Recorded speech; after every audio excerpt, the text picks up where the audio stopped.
Hola a todos y bienvenidos al Centotalk de Salud Reproductiva y Diagnóstico Genético Prenatal. Hoy tenemos con nosotros a la doctora Guatibonza, egresada como médica genetista en la Pontificia Universidad Javeriana.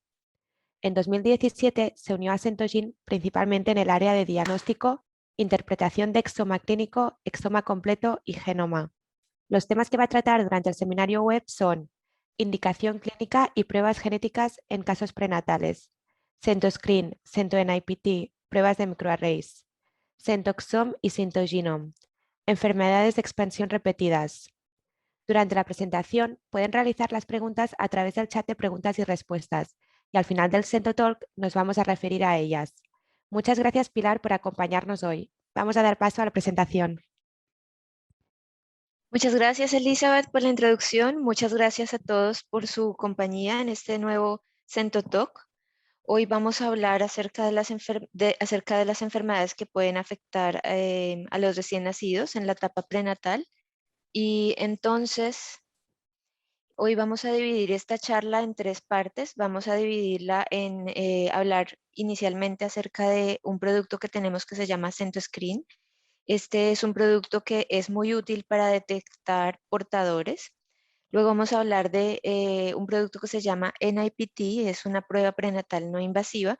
Vamos a hablar también de sus indicaciones clínicas y finalmente vamos a hablar acerca de las pruebas prenatales invasivas y vamos a hablar cosas muy prácticas, cómo enviar estas muestras a Centogene para que podamos dar un retorno de respuesta muy rápido, los requisitos de las muestras, indicaciones clínicas y también algunos casos hacia el final.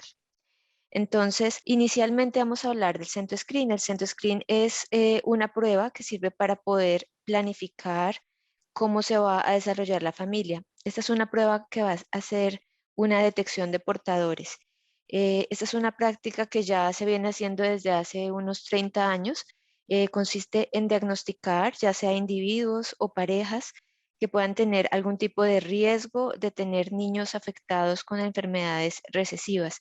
Entonces, ya el Colegio Americano de Obstetricia y Ginecología ha recomendado que esta es una prueba que se debe realizar en mujeres que ya estén embarazadas o parejas que estén considerando quedar en embarazo en el futuro. Y también se recomienda que esta detección de portadores debe incluir diferentes etnias, es decir, debe estar diseñada de tal manera que incluya diferentes etnias en el mundo. ¿Por qué se realizan estos estudios de detección de portadores? En estudios previos se ha demostrado que cada individuo puede llegar a portar hasta 3 variantes patogénicas, es decir, en este estudio que estamos mostrando específicamente se evaluaron 24.000 individuos y para estos 24.000 individuos se evaluaron solo 108 trastornos. Se encontraron que el 24% de ellos eran portadores de una sola enfermedad, de una sola variante, y el 5,2% eran portadores de diferentes enfermedades. No solo eso, también se han realizado otros estudios. Hay otro estudio con 12.000 individuos. En este caso se analizaron menos enfermedades, se analizaron únicamente 3 trastornos. Y contrario a lo que uno se imaginaría que estas enfermedades genéticas pueden afectar personas que tengan antecedentes familiares, vemos que en este estudio se realizó el análisis de los 12.000 individuos y el 88% de ellos no tenía ningún tipo de historia familiar. Y lo que se encontró finalmente es que uno de cada 240 individuos eran portadores de la enfermedad. Entonces, esto lo que nos quiere decir es que cada persona puede llegar a portar variantes genéticas sin manifestar ninguna enfermedad, por supuesto, y eso se puede presentar y puede ser relevante en la descendencia. ¿Qué tipo de genes están incluidos y cuántos genes? Inicialmente, esta detección de portadores empezó con enfermedades que eran comunes en el área mediterránea, por ejemplo, talasemias, y se analizaba solamente un gen. Ya posteriormente, cuando fue avanzando la tecnología, pudimos realizar, y en este caso ya tenemos un grupo de 330 genes que podemos analizar mediante este ensayo y cubre diferentes enfermedades, cubre enfermedades como tal, neurológicas, oftalmológicas, enfermedades de la reproducción como hiperplasia suprarrenal congénita, cubre enfermedades hematológicas, dismorfología, cubre diferentes enfermedades, pero vamos a ver qué enfermedades está cubriendo este test que se puede ofrecer a las personas que quieran tener descendencia sana. Estas son las enfermedades más comunes que llegan a afectar a los recién nacidos en la región mediterránea y en Latinoamérica. Entonces tenemos alfa-talasemia, pérdidas que son auditivas no sindrómicas, atrofia muscular espinal, deficiencia de fenilalanina hidroxilasa son las más importantes, y todos estos genes vemos que están incluidos en el diseño de este panel, no solamente enfermedades recesivas, porque vemos, por ejemplo, acá está la enfermedad de Fabry, que es una enfermedad ligada a X, y también vemos que este test nos va a detectar no solo enfermedades por Next Generation Sequencing o secuenciación de siguiente generación, sino también nos va a detectar enfermedades como el síndrome de X frágil, que es, como ustedes lo recuerdan, por expansión de tripletas. Entonces, ¿cuáles son las características del producto? Este es un producto que contiene 330 genes. Esos se analizan por secuenciación de próxima generación. Contiene una cobertura de más del 99%, con una profundidad de más de 20x para regiones específicas. Las regiones entre exón y intrón están cubiertas más alrededor de 10 pares de bases, y estos paneles van a incluir todas las mutaciones relevantes que estén publicadas en bases de datos y también en la literatura internacional como tal, así no estén ubicadas en las regiones codificantes. También se puede hacer la detección de variantes en el número de copia para 34 de estos genes. Ahora, estos genes no se analizan únicamente por secuenciación de próxima generación. También se realiza ensayos adicionales, específicamente para algunos genes que son muy importantes y que no se pueden evaluar por medio de la secuenciación, por ejemplo, FMR1, SMN1 y el gen para hiperplasia suprarrenal congénita, que se deben usar protocolos adicionales. Este panel viene enriquecido con toda la información que tenemos dentro de la base de datos CentoMD. Esta base de datos va a incluir variantes que son intrónicas o intrónicas profundas. Esto quiere decir, va a incluir todas estas regiones que no son codificantes, pero que sí pueden ser muy relevantes desde el punto de vista clínico. En cuanto a la confirmación, se hace una confirmación, pero solamente para las variantes que tengan baja calidad o variantes que estén ya confirmadas de ser inserción de lesión, y se hace a través de Sanger o a través de MLPA-qPCR. El reporte se realiza, se entrega un reporte médico y se realiza un reporte tanto de las variantes patogénicas como probablemente patogénicas. La entrega, el tiempo de retorno de los resultados es de 15 días hábiles una vez el test ha llegado a Centogena, Alemania. Bueno, ¿cuál es la indicación clínica? ¿Qué personas o qué parejas se beneficiarían de este CentoScreen? Esta detección de portadores va a ser apropiada para diferentes personas. Inicialmente, individuos o parejas sanos, sin factores de riesgo, sin enfermedades genéticas, sin ningún tipo de historia genética. Ellos se benefician porque ya vimos que hay una probabilidad alta de ser portadores, incluso sin saberlo, pero también pacientes o familias que tengan antecedentes de enfermedad genética. En este caso sería importante chequear si la enfermedad genética que está presentando la familia o el paciente está incluida en el diseño del panel. Este panel también se debe recomendar en regiones o en poblaciones con alta consanguinidad o en etnias que tengan enfermedades específicas. Bueno, vamos a hablar primero de algunos casos. Acá tenemos una pareja sana sin historia familiar.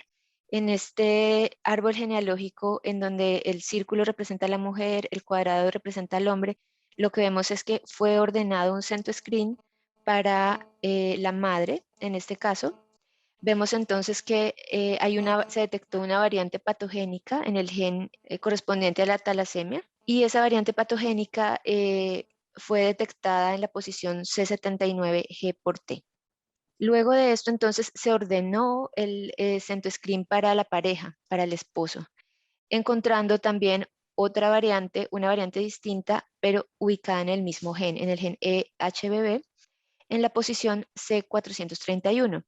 Entonces vemos que la pareja está en riesgo de tener un recién nacido. Acá lo que vemos en el pedigrí, en el árbol genealógico, es que ya esta pareja está en embarazo y lo que podemos ofrecer en este caso es la prueba prenatal y estaría disponible en Centogene. Como conclusión de este caso, ambos padres son portadores de beta-talasemia. El feto se analizó por medio de una prueba prenatal invasiva y ha resultado negativo para la enfermedad para este caso, pero pues ya se puede dar como tal un asesoramiento a esa familia. Este es el caso número 2. Esta es una pareja sana, pero hay antecedentes familiares. Entonces tenemos una pareja completamente sana, pero la hija murió en el en el periodo neonatal.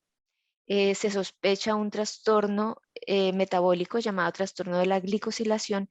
Sin embargo, no se realizó una confirmación genética de este trastorno.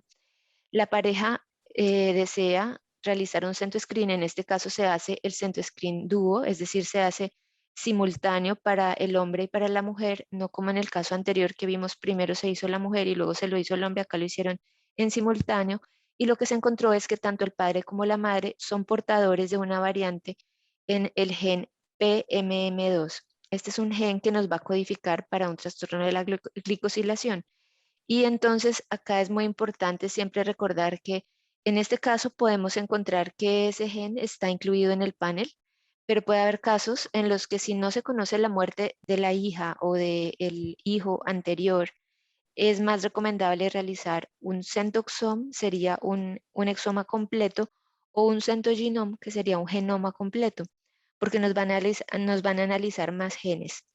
Pero bueno, en este caso pudimos encontrar el diagnóstico. ¿Qué ocurre? ¿Qué posibilidades hay para esta familia? Al ser una enfermedad que es grave y que puede producir muerte en el periodo neonatal, los padres van a tener diferentes posibilidades para hacer una planificación familiar exitosa para el siguiente embarazo.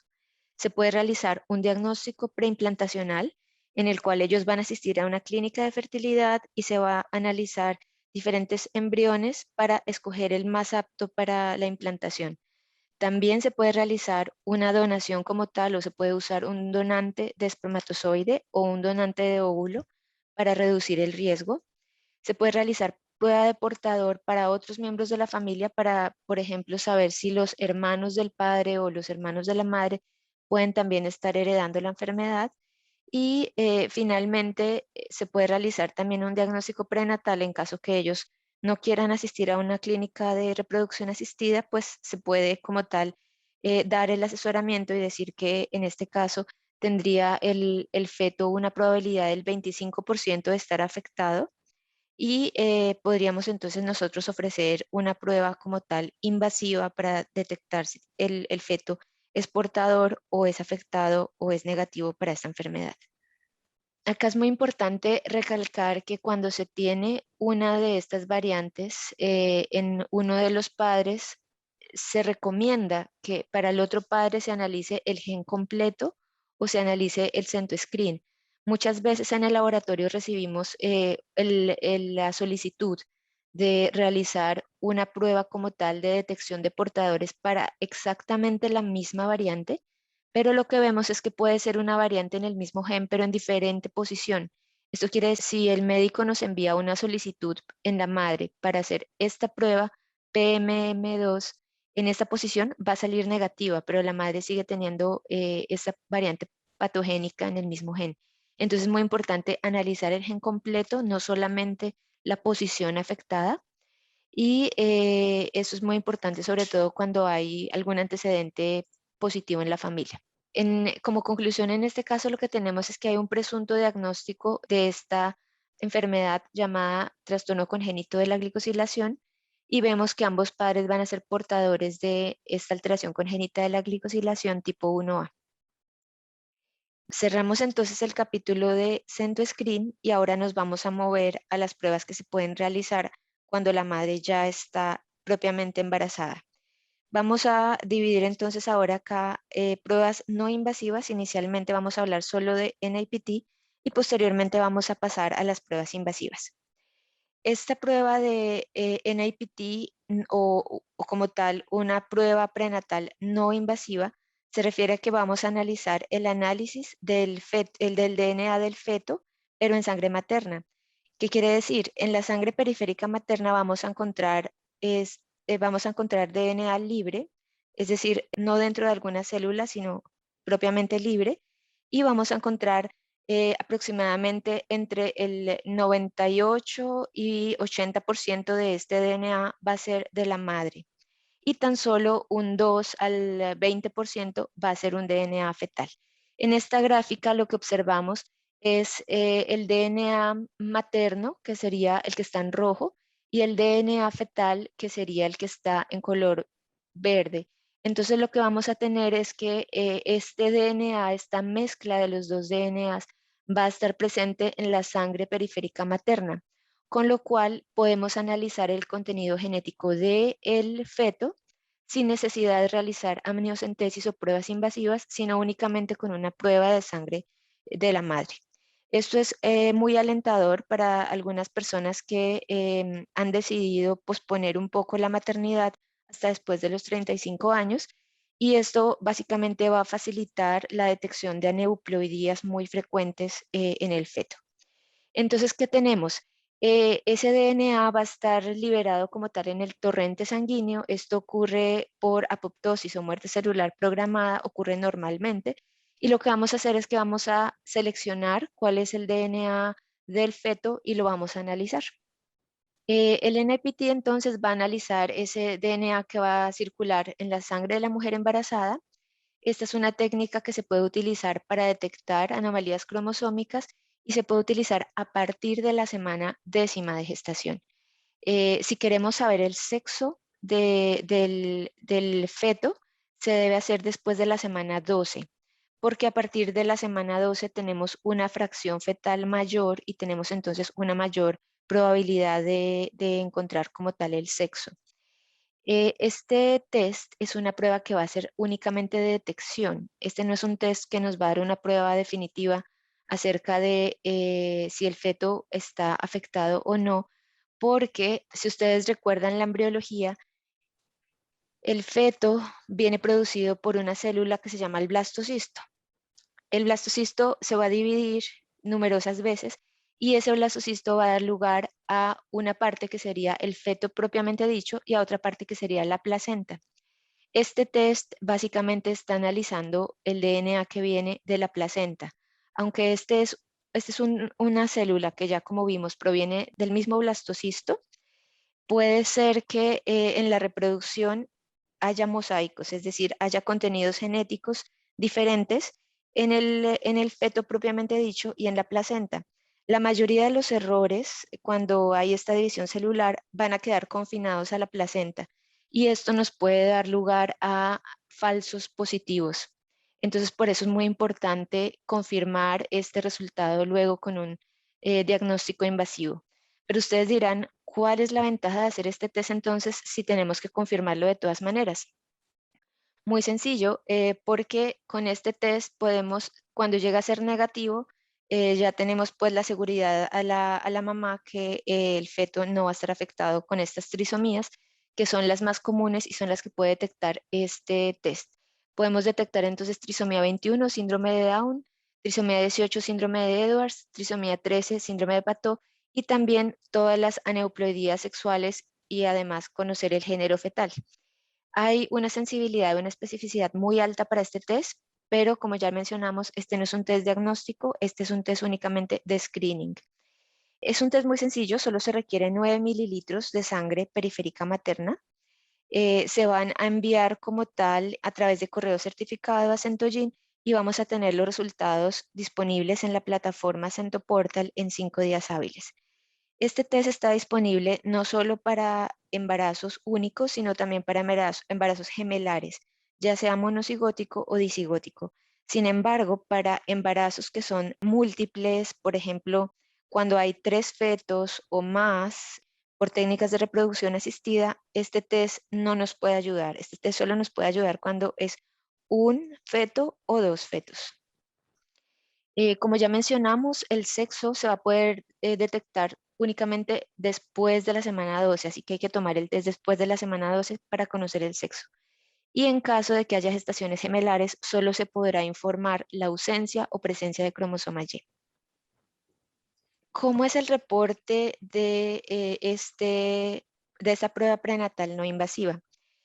Este reporte entonces es un reporte que es completamente automático, viene ya en diferentes idiomas, está completamente automatizado para entregarlo en español. Recordemos que el análisis se va a limitar únicamente a las células fetales, pero de la placenta, no analiza el feto como tal. Y en caso que este resultado sea negativo, se debe realizar como tal la rutina de control prenatal con ecografías y con exámenes adicionales. Generalmente se usa para mujeres que son más de 35 años, que tienen más de 35 años y que no están interesadas en realizar amniocentesis, que es un embarazo completamente normal por ecografía. Y acá tenemos un ejemplo, acá tenemos un resultado positivo con una neuploidía. En este caso, esta es la primera página del reporte y lo que observamos es una trisomía 21. En la segunda página del reporte vamos a observar como tal el resultado de todos los cromosomas, cromosoma 21, 18, 13, cromosomas sexuales. En este caso vamos a tener que corresponde a un feto de sexo masculino y la fracción fetal es alrededor del 7%. Cerramos entonces el capítulo de pruebas no invasivas y vamos a las pruebas prenatales invasivas. Se conoce que aproximadamente el 2 al 4% de los embarazos puede llegar a tener algún tipo de anomalía estructural significativa, ya sea anencefalia, acardia, y el diagnóstico prenatal invasivo va a involucrar como tal realización de biopsia para obtener vellosidad corial o toma de líquido amniótico. Se puede también realizar toma de sangre de cordón umbilical o pues como tal biopsia de vellosidad corial que ya mencionamos. La estrategia debe ser individual. Básicamente, esta estrategia que va a realizar el ginecólogo depende de la historia de la paciente, depende de la edad gestacional, de qué riesgo tenga la paciente y qué anomalías fueron detectadas por ecografía. Lo más importante es que estas pruebas que son invasivas van a tener sus propios riesgos. Básicamente tenemos que en Centogene, si ustedes solicitan una prueba no invasiva, por ejemplo, CentoScreen, que fue lo que hablamos al principio, o un NIPT, eso no va a requerir un proceso de aprobación. Ustedes simplemente mandan la muestra, envían la información clínica y está listo, está terminado. Pero cuando se realiza o cuando se quiere realizar una prueba prenatal invasiva, tenemos un proceso de aprobación. No todos los procesos, no todas las pruebas prenatales invasivas son aprobadas. En Centogene tenemos un protocolo muy estricto para algunas enfermedades que las personas, que los médicos quisieran detectar en el feto. No podemos ofrecer el diagnóstico por regulaciones alemanas. Entonces, tenemos un flujograma muy específico para decirles si se puede aprobar este caso de análisis prenatal o no se puede aprobar. Entonces, ¿qué es lo que ocurre? Cuando se tiene un hallazgo, un ultrasonido o antecedentes clínicos o familiares, deben ustedes enviar toda la información al equipo de Centogene, particularmente al área de servicio al cliente. Allí entonces ellos se encargan de contactar al equipo médico de Centogene, quienes van a analizar el caso y van a decidir si el caso es aprobado o no es aprobado. En caso que esto ocurre en 24 horas, es decir, ustedes envían la información en 24 horas, tienen la respuesta sí, el caso es aprobado, puede enviar la muestra o no, el caso no es aprobado. En caso que, si el caso no es aprobado, no sirve de nada que envíen la muestra porque no vamos a proceder a realizar como tal el estudio. ¿Qué se puede enviar? Se puede enviar entonces o se puede ya citar a la paciente para realizar una toma de biopsia de vellosidad corial o líquido amniótico. Se debe enviar entonces esa muestra a través de un correo certificado internacional y tendríamos entonces entre 7 a 15 días hábiles el resultado disponible para que ustedes lo descarguen. ¿Qué tipo de información se requiere para que la aprobación tenga éxito? Generalmente entre más información se tenga mejor, pero hay algunas cosas que son clave. Si ustedes están buscando hacer una prueba de sangre, si ya tienen, por ejemplo, un feto o un hermano anterior con una prueba genética ya hecha y quieren solamente descartar que este feto tenga esta enfermedad, deben enviarnos qué prueba de portador están solicitando, con el nombre del gen, qué transcripto, cuál es la posición genética, cuál es la producción proteica. Con esto ya podemos decidir si se acepta o no se acepta. En general, solo aceptamos variantes que son patogénicas o probablemente patogénicas, no aceptaríamos buses. Las buses son más una excepción, ya más adelante vamos a comentar acerca de ello. En caso que se tenga también una prueba de lesión duplicación, también deben enviarnos la información, las coordenadas genómicas de la lesión o duplicación. Y si ustedes están solicitando un exoma, genoma o array, la información clínica es obligatoria, ya sea si hay un incremento en el pliegue nucal o un acortamiento de los huesos largos. Solamente necesitamos la información clínica para poder aprobar o rechazar el análisis del caso. Vale la pena aquí mencionar qué casos son rechazados con frecuencia. Los casos que son rechazados con frecuencia son casos, por ejemplo, donde hay un antecedente familiar de demencia, de cáncer, de enfermedades que son de inicio tardío en general. Esas enfermedades no las vamos a aceptar para diagnóstico prenatal. De otro lado, las enfermedades que inician con un fenotipo severo en la infancia o en el periodo neonatal, esas enfermedades sí son aptas para realizar un diagnóstico prenatal y sobre todo las variantes. Y si ustedes tienen una variante, tendría que ser una variante patogénica o probablemente patogénica. También realizamos prueba de expansión de repetidos, análisis de tripletas y allí también la información clínica sería obligatoria. En este caso estaríamos hablando de qué tipo de enfermedad y cuál es la variante, cuál es el número de expansión que fue detectado para la persona en la familia. ¿Cuál es el tipo de información que es obligatoria tener cuando ustedes envían un análisis prenatal o cuando envían una solicitud? La edad materna, semanas de gestación, qué tipo de hallazgos de ultrasonido se realizaron, si hay algún tipo de prueba genética anterior, los resultados también, si hay historia familiar, árbol genealógico y qué tipo de análisis es solicitado. Es muy importante que ustedes especifiquen qué tipo de análisis quieren, un genoma, un exoma, un array. ¿Qué tipo de pruebas están disponibles en Centogene? Podemos aceptar pruebas de portador para genes específicos. Como ya dijimos, tendrían que ser variantes que son reportadas como patogénicas o probablemente patogénicas. Se pueden realizar a través de Sanger, qPCR, MLPA. Se puede realizar también exoma y genoma, array y repetición de expansiones para enfermedades específicas. Y acá hago claridad, que tienen que ser enfermedades que son severas y que inician en la infancia. Enfermedades como demencia, ataxia, que inician después de los 40 años, no son aptas para realizar un diagnóstico prenatal. ¿Qué tipo de exámenes o qué tipo de pruebas que ofrece en general Centogene no están aceptados para prenatal? Los paneles en GS, estos paneles no se ofrecen para prenatal porque cuando fueron diseñados, fueron pensados más en la población postnatal, fueron pensados más en personas que ya tengan por lo menos desde recién nacidos hasta 80, 90 años, así que no tienen los criterios de ser una enfermedad severa de inicio temprano en la infancia y por ello no son aceptadas para prenatal porque pueden incluir genes que son de aparición tardía. Todos los análisis por NGS, y acá me refiero a exoma y genoma, no estarían involucrando el análisis de CMV.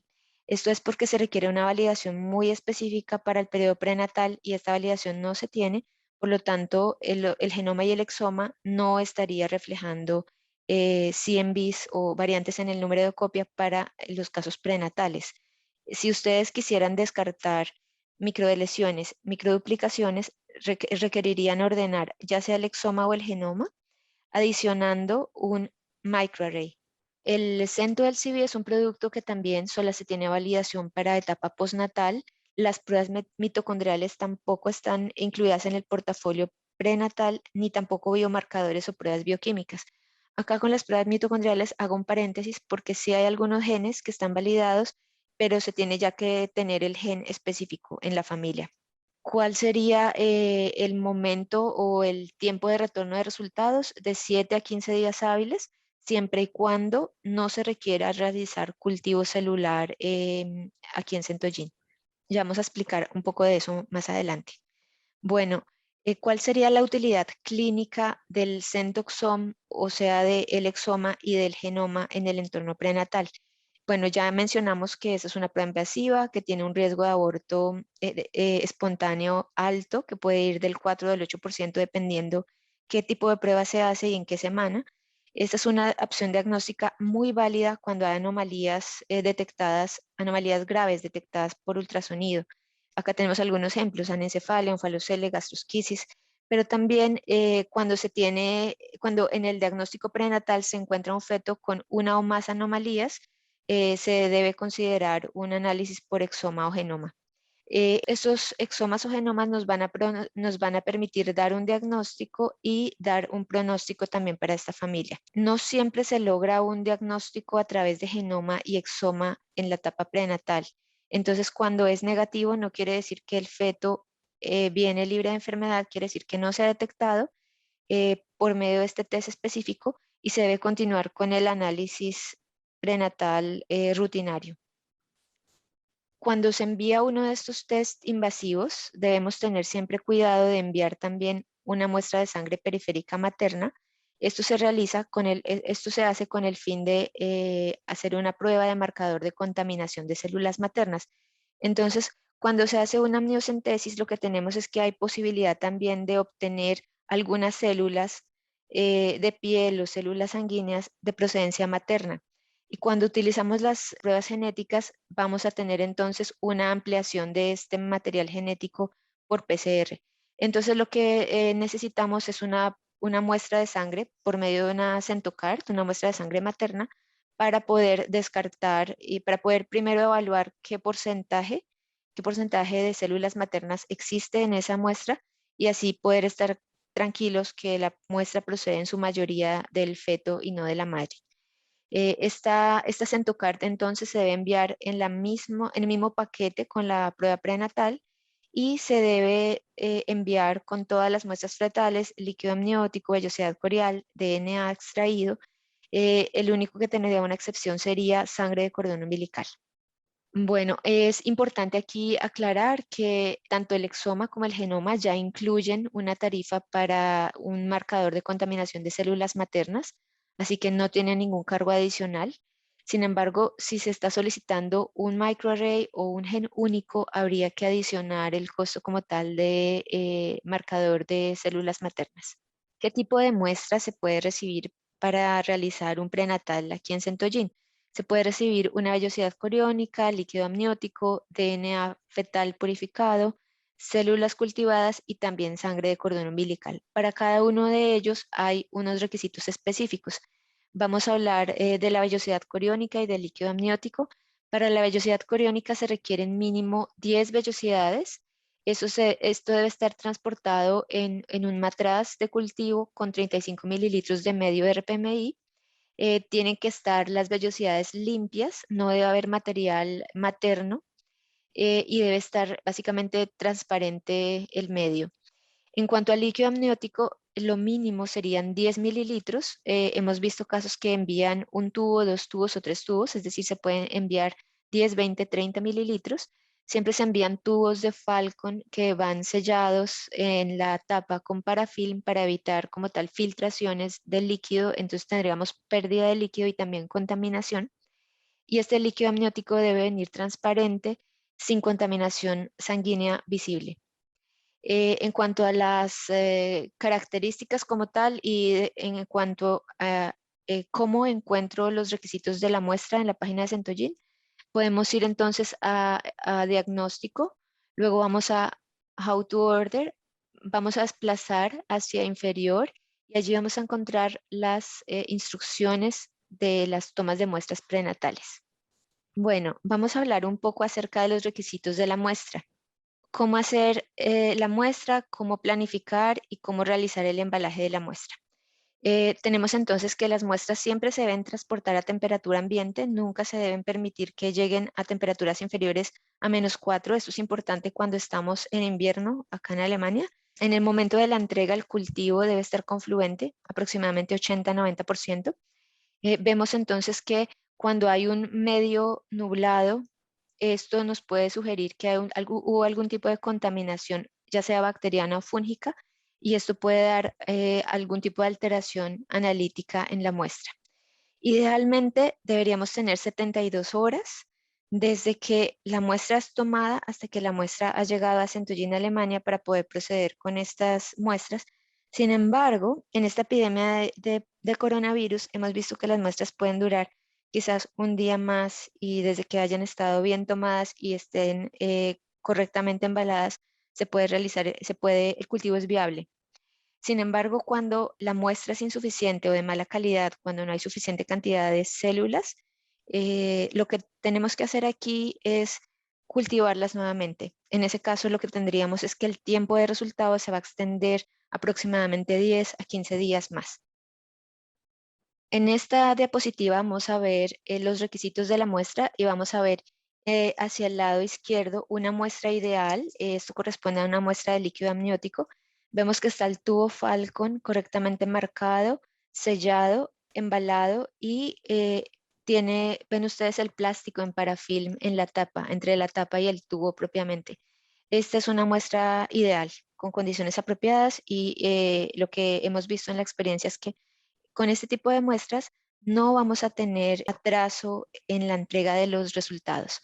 En cambio, en la parte derecha ustedes van a ver una muestra inapropiada, con malas condiciones, van a ver que está completamente sanguinolenta, y aunque está bien embalada, está demasiado sanguinolenta y probablemente con contaminación materna. En cuanto al reporte médico del exoma y el genoma, lo que tenemos es que nosotros realizamos una interpretación basada completamente en el fenotipo. Por eso es muy importante que envíen el fenotipo. Sé que es muy difícil reconocer un fenotipo en el periodo prenatal, pero toda la información que ustedes tengan nos puede ayudar a nosotros para filtrar las variantes. Las variantes que vamos a tener son 60.000, 100.000, y el fenotipo básicamente se solicita para poder entregar un resultado lo más preciso posible y lo más acertado clínicamente, que es lo que se requiere en estos casos. Casos excepcionales. Ya mencioné que nosotros realizamos el reporte y también aceptamos cuando nos solicitan análisis de variantes que son patogénicas y probablemente patogénicas, pero hay algunos casos excepcionales en los que realizamos análisis de buses, variantes de significado incierto, y esto es porque tenemos información, el médico nos envía información que realizó estudios de expresión génica o que realizó algún estudio de RNA mensajero que aún no está publicado en la literatura internacional, pero sí nos puede servir para cambiar la clasificación de esa variante de Bus a probablemente patogénica con esos ensayos que ellos nos envían, o cuando se tienen casos de, por ejemplo, enfermedades que están circunscritas únicamente a una población o genes que fueron descubiertos solamente en una población. Solo para esos casos excepcionales informaríamos buses. No es el caso usual. Y como ya mencionamos, no evaluamos y tampoco reportamos variantes que están relacionadas con enfermedades que tengan inicio tardío. En Centogene tenemos una lista de genes para apoyarnos y para poder definir fácilmente qué genes son aceptados y qué genes no. Esta lista es una lista que ha sido curada, revisada con los expertos médicos de Centogene, incluye más de 2.000 genes para enfermedades severas de inicio temprano, y cada vez que se encuentra un nuevo gen que coincide con con estos mismos requisitos, con estos mismos criterios, lo adicionamos. Muchos de estos trastornos, por ejemplo, enfermedades metabólicas o discapacidad intelectual, no van a producir ninguna alteración en la ultrasonografía, y por eso es muy importante que ustedes nos envíen si tiene algún antecedente familiar o si hay algún antecedente de primer grado, para nosotros poder buscar la enfermedad genética, así no haya un fenotipo como tal en el ultrasonido. Acerca del estado de portador. El estado de portador en un feto no se informa. En ese caso, ustedes recibirían un resultado negativo en caso que se tenga un trío, madre y padre portadores, podríamos en ese caso, por regulaciones, mencionar cuál es exactamente el estado genético del feto, si es portador o no, pero usualmente no se reporta el estado portador en los fetos. En cuanto a los hallazgos incidentales y en cuanto a las variantes de investigación, siguiendo las recomendaciones de American College, no están disponibles para pruebas prenatales, por lo tanto, en Centogene no se informan. El asesoramiento se recomienda que debe hacer un asesoramiento muy juicioso previo y también posterior a la prueba. Previo es muy importante para poder sensibilizar a toda la familia, básicamente a la madre y al padre, de los posibles resultados y también de las posibles consecuencias de la prueba. Y después de la prueba también es muy importante porque en caso que llegue a salir negativo el test, esto no indica que el feto va a estar libre de enfermedades, indica que no se encontró alguna de las enfermedades que son de inicio temprano, de las que están en esta lista de los más de 2.000 genes que mencioné. Así que es muy importante realizar como tal este asesoramiento para evitar malentendidos con la familia. Bueno, vamos a pasar a los casos. Tenemos acá el caso uno, es una mujer de 31 años que ya ha tenido 2 gestaciones, un parto en el momento con 16 semanas de gestación y fue enviada a Centogene por encontrar un incremento en el pliegue nucal por ecografía. Dentro de la historia familiar lo que tenemos es que el recién nacido previo fue completamente sano y en este caso entonces el médico ordenó una prueba de microarray encontrando el resultado salió positivo. Se encontraron entonces 2 alteraciones, una de lesión, una duplicación, y pues vamos a ver que en este caso las dos, tanto el síndrome de lesión como la trisomía, fueron interpretados como variantes patogénicas. El siguiente caso es una mujer de 40 años, su cuarta gestación. Aquí vemos hacia la derecha, vemos el árbol genealógico, vemos que es una familia con consanguinidad, ya ha tenido 3 hijos previos sanos, pero ahora con el hijo con el que están en la gestación actual presenta higroma quístico, derrame pericárdico y derrame pleural. En este caso también se ordenó un array, ha dado entonces positivo para una aneuploidía, en este caso para síndrome de Edwards, y por eso también es muy importante realizar toda la asesoría porque así como con este cuadro clínico y con la consanguinidad, también hubiera valido la pena hacer un exoma adicional al array para descartar enfermedades recesivas, pero bueno, en este caso es muy importante realizar una asesoría prenatal antes y después de la prueba. En este caso lo que tenemos es una mujer de 30 años, ha tenido, esta es su segunda gestación, la primera gestación fue completamente normal, este caso es un feto con 26 semanas de gestación en el cual se encuentran defectos cardíacos, defecto en el septo ventricular, edema, tanto en el tejido paranasal como en el edema del dorso de los pies, aumento del pliegue nucal y también un edema en la frente. De antecedentes solo tenemos un recién nacido sano previo. En este caso se realizó anteriormente un cariotipo completamente normal para un varón y lo que se pidió en este caso fue un centoxom. Se ha reportado entonces una variante que es patogénica y acá lo que encontramos es una variante para una enfermedad que es autosómica dominante llamada microcefalia con o sin corioretinopatía, linfedema o retraso mental.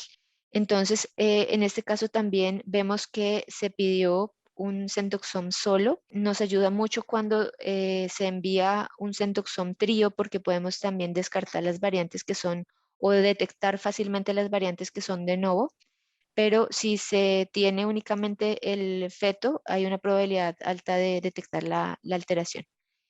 Ese es el cuarto caso. Acá sí nos enviaron un centoxom trío. Vemos que también es una familia con consanguinidad parental.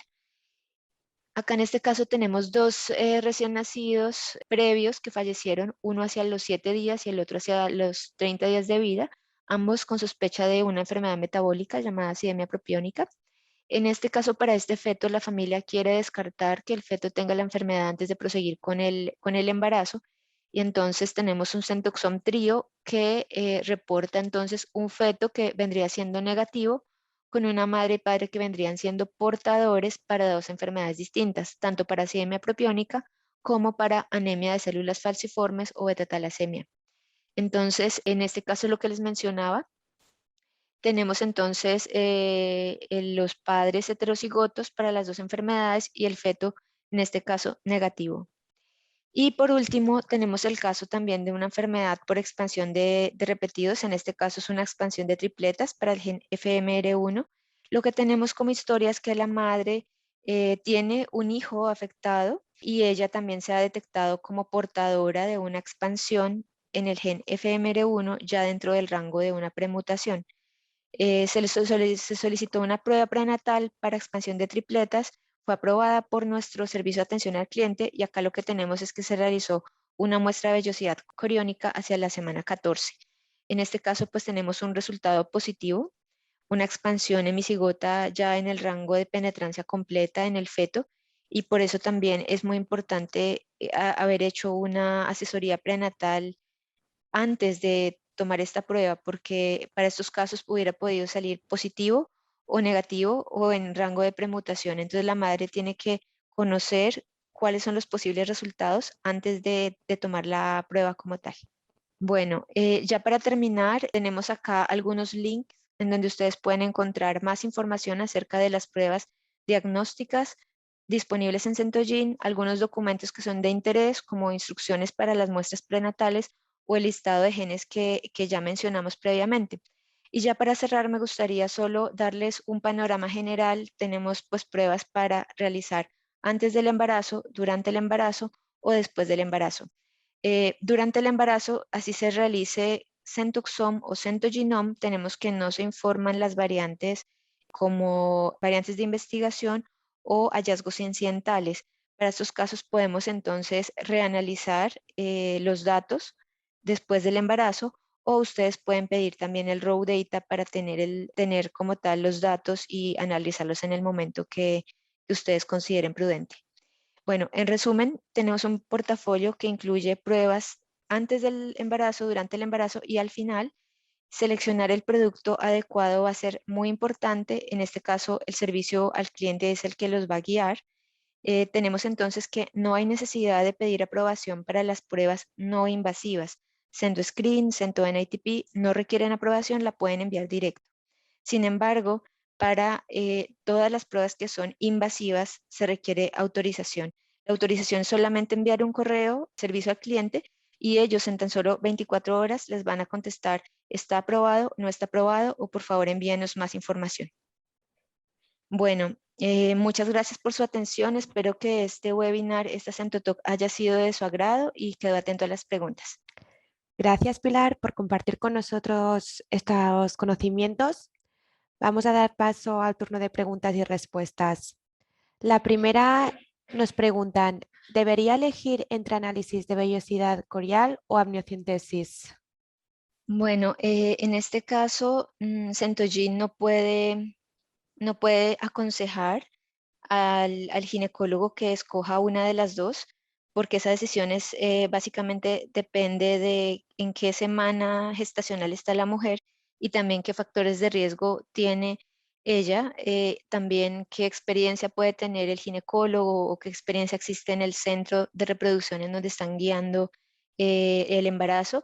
Así que nosotros en Centogene aceptamos ya sea vellosidad corial, líquido amniótico, sangre de cordón umbilical, aceptamos DNA extraído, así que el ginecólogo es el encargado de decidir qué prueba debe realizar y nosotros aceptamos cualquiera de estas muestras.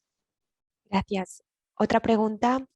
¿Hay alguna razón para considerar los microarrays, además de exoma, genoma, para pruebas prenatales? Sí, cuando se requiere conocer si hay microlesiones o microduplicaciones, o cuando se requiere saber si hay pérdidas como tal de heterocigosidad o si hay regiones de disomía, es mejor enviar el microarray. Tenemos que en el periodo prenatal el análisis de variantes en el número de copias no está disponible ni para el exoma ni para el genoma. Entonces, es mejor siempre enviar el genoma con el microarray o el exoma con el microarray o genoma con el microarray. Gracias. Voy a revisar si hay alguna otra pregunta que haya llegado al chat. Nos pregunta Mayra Celina Gallegos Rivas. En la prueba de acento screen per pack que se realiza primero a uno de los integrantes de la pareja, si se detecta una variante patogénica, ¿se realiza secuenciación del mismo gen a la pareja o solo buscan la variante encontrada? Bueno, este acento screen per pack es un producto que está diseñado para poder escoger cuál es la mejor pareja cuando se está realizando donación de óvulos o donación de espermatozoides. Por eso es que este pair pack solamente se va a analizar el gen, no la variante, pero el gen. No se van a analizar todos los genes que incluye el CentoScreen. Bueno, nos pregunta Carlos Venegas, ¿qué tan frecuentemente las parejas se realizan CentoScreen? En CentoGen recibimos bastantes solicitudes de CentoScreen, básicamente porque hay parejas que tienen alta consanguinidad, que tienen ya historia familiar y que quieren conocer el riesgo de tener una descendencia afectada. Pero es muy frecuente también para cuando en clínicas de fertilidad desean conocer quién es el donante de óvulos o donante de espermatozoides apto y para hacer un buen match, para que haya una buena coherencia y justamente no escoger a alguien que sea también portador de variantes en los mismos genes. Entonces es bastante frecuente que se realice el CentoScreen. ¿Qué centroarray cito prenatal realizan? Nosotros realizamos el HD. Es mucho mejor porque tiene una resolución mucho más alta. Bueno, también nos preguntan, en cuanto al diagnóstico prenatal, ¿a qué se refiere con genes de aparición tardía? Son genes que están codificando para enfermedades que aparecen después de los 20 años. Por ejemplo, pueden ser genes que son para demencias, para Alzheimer, para ataxia. Todos estos tipos de genes no estarían involucrados en el diagnóstico prenatal. Es decir, si ustedes tienen una familia con una historia muy importante de demencia que empieza eh, a los 40 años, que es decir, es temprano para una demencia, y quieren conocer el riesgo de un feto, ese tipo de análisis no los podemos hacer en Centogene porque eso ya sería aparición tardía. Por encima de los 20 años ya sería aparición tardía y no habría necesidad, es decir, no estamos cubiertos por la ley alemana de realizar este tipo de análisis para enfermedades de aparición tardía. También nos pregunta Jorge Lacerna, un saludo para Jorge. Si los clientes desean saber si todos sus cromosomas están presentes mediante el test NIPT, este test puede ayudar. En este test, como mencioné inicialmente, viene automatizado. Esto quiere decir que solamente nos da los ratios, solo nos da las probabilidades de los cromosomas 13, 18, 21 y los cromosomas sexuales. Es decir, no nos daría cromosoma 1, cromosoma 2, es decir, con esta tecnología no es posible, aunque con este NIPT que es basado en una tecnología Verisec de Illumina, es una tecnología bastante buena porque puede detectar una fracción fetal inferior incluso al 4%. No está validado para analizar todos los cromosomas. En este caso, vamos únicamente por los más frecuentes. También nos preguntan para el caso de centoxón prenatal, ¿realizan análisis de 100 bis, o sea, variantes del número de copia, o es necesario realizar también array? No, en este caso es necesario realizar array porque el exoma prenatal no está validado para 100 bis. Nos pregunta también Norma Serrano. Buenos días. ¿Todos los resultados positivos por NPT tienen que ser confirmados con pruebas invasivas? Sí. Esto es recomendado no solo para el centro de NITP, sino diferentes NIPTs que existen en el mercado, porque recordemos que esta tecnología lo que nos evalúa es el DNA fetal de la placenta, del citotrofoblasto específicamente. Y si tenemos mosaicos allí, pero no en el feto, ese es un falso positivo. Así que no podemos tomar una decisión, por ejemplo, realizar una terminación del embarazo con esta prueba de NIPT positivo, porque podría tratarse únicamente de un mosaicismo confinado a la placenta y el feto estar completamente sano. Entonces, siempre se requiere una prueba invasiva. Por eso es muy importante realizar el análisis, realizar la asesoría inicial, porque si la mamá dice, bueno, si es un feto que tenga trisomía 21, hacemos esto; si es un feto que tiene síndrome de Klinefelter, bueno, eso no sería tan grave, podemos continuar la gestación y no realizar una confirmación. Pero para cromosoma 13, 18 y 21 se recomienda siempre realizar una prueba invasiva. Cuando reciben insuficiente muestra de vellosidades coriales, se realiza un cultivo. Este cultivo adicional tiene algún tipo de contraindicación o costo adicional. No tiene ninguna contraindicación, tampoco tiene ningún costo, pero sí se va a alargar el tiempo de resultados. Sabemos que el tiempo en el que el médico necesita estos resultados es bastante crítico y ofrecemos un tiempo que es bastante corto, entre 7 y 15 días, pero si no tenemos las células suficientes y necesitamos cultivar, el cultivo no lo podemos acelerar, va a tomar el cultivo aproximadamente 15 días. Entonces serían 15 días adicionales a los 15 días del análisis. Allí tendríamos un mes. Entonces, nosotros siempre contactamos al médico porque en general nosotros empezamos el cultivo antes de todas las muestras prenatales, empezamos cultivo para poder evitar, digamos, estos problemas, pero sí estaríamos contactando al médico en caso que la muestra sea insuficiente, porque ya el médico no recibiría la muestra en 15 días, sino en un mes. También nos pregunta Jaime López, ¿el NIPT valora microdeleciones? Es posible técnicamente porque realizamos, con este NIPT realizamos un genoma completo, pero es la misma situación. No está validado para utilizarlo en microdeleciones actualmente.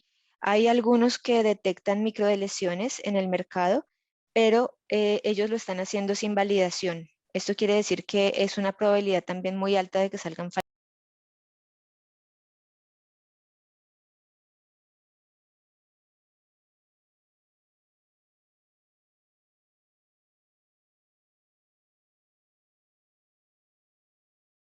Doctora, me gustaría que nos aclarara acerca de la tarifa de MCC para exoma y genoma. Entendí que no es necesario pagar recargos adicionales, como MCC ni tampoco tarifa prenatal. Bueno, muchas gracias por la pregunta. Sí, esto es fundamental acá. Siempre que se ordena una prueba prenatal, hay que pagar una tarifa extra que se llama tarifa prenatal o prenatal fee. Dentro de esa prenatal fee está incluido la prueba de contaminación MCC o para detectar contaminación materna. Esto quiere decir que se paga efectivamente una tarifa adicional porque sea prenatal, pero ya para exoma y para genoma, dentro de esa tarifa está incluido el MCC. Si se trata de otro examen, por ejemplo, un Sanger, una prueba de lesión duplicación, habría que agregar las dos tarifas, tanto la prenatal fee como el MCC. Pero para los casos de exoma y genoma prenatal, tan solo la prenatal fee o la tarifa prenatal es suficiente, no se requiere ordenar adicionalmente el marcador de contaminación materna. Muchas gracias, Pilar. Otra pregunta que nos llega es acerca de la detección de sexo en el NIPT. Me gustaría que nos aclarase por qué se necesitan las 12 semanas y no 10 semanas. Bueno, sí, bien, como mencionamos durante la presentación, se puede realizar la prueba no invasiva o CENTO NIPT a partir de la semana 10. Sin embargo, por una ley alemana, nosotros en espacio como tal de la Comunidad Europea no podríamos reportar el sexo sino hasta después de la semana 12. Esto es de acuerdo a una ley, es decir, una regulación por la cual se rige el laboratorio en la Comunidad Europea. Por lo tanto, esto sería válido para España, por ejemplo. Si estamos hablando de Latinoamérica, de Estados Unidos, de otras regiones afuera de la Unión Europea, podíamos informar el sexo, pues esto no tiene ningún tipo de inconveniente desde el punto de vista técnico. A partir de la semana 10ª se podría informar el sexo y de hecho si ustedes ya vienen recibiendo el sexo en el examen NIPT después de la semana 10 o a partir de la semana 10, entonces está todo muy bien validado y la única manera por lo que no lo reportamos en la Comunidad Europea es por esta regulación que les comento. Bueno, esta es la última pregunta. Muchas gracias a todos por su atención y los esperamos en nuestro próximo Centotalk. Muchas gracias, Pilar, nuevamente por hablarnos con más detalle acerca del diagnóstico genético prenatal y sus técnicas. Gracias a todos por asistir en este seminario web. Ahora vamos a lanzar una encuesta para recibir vuestra opinión y seguir mejorando.